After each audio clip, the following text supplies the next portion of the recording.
Bom, trias política é uma palavra que quizás esta zona onde que abracadabra, pero tá nos visa pensamento mais conhecido como agora planteado de filósofo francês, Ronnie Aynan 748, quando nós estava tendo hopi de filósofo, né, estava também com uma ponência, né.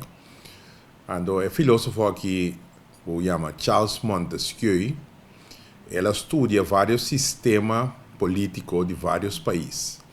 Ela compara com outro, então ela chega na conclusão que país também não serve se tem sistema político que caminha certo poder para manter outro em balance.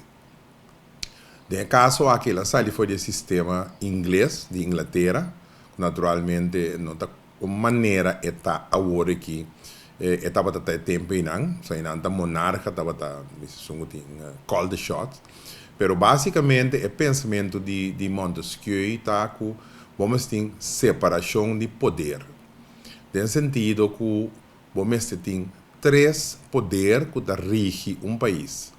E três poderes aí, segundo Montesquieu, mas está o poder legislativo, que é sunang que está lei, botin também o poder executivo, que é sunang que está governando, pode ser governante, bisa governo, e vamos ter o poder judicial, na holandês também a rechterlijke macht. No momento que o poder está separado, não pode ter outro de balance, significa, por exemplo, o assunto tra lei, e outro está executar a lei.